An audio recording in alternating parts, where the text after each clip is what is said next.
Meaning of epileptic. Epileptic.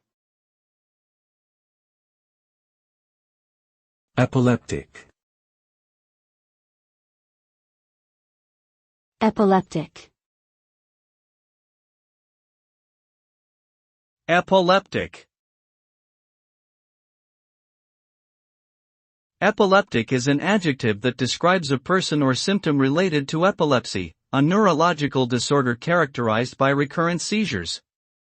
Seizures can vary in type and severity and can impact a person's consciousness, movement, sensations, and behavior. Epilepsy can be caused by genetic factors, brain injury, infections, or other medical conditions. People with epilepsy may require medication, lifestyle changes, or surgical interventions to manage their symptoms and reduce the risk of complications. Epilepsy can affect anyone regardless of age, gender, or ethnicity, and early diagnosis and treatment can improve outcomes.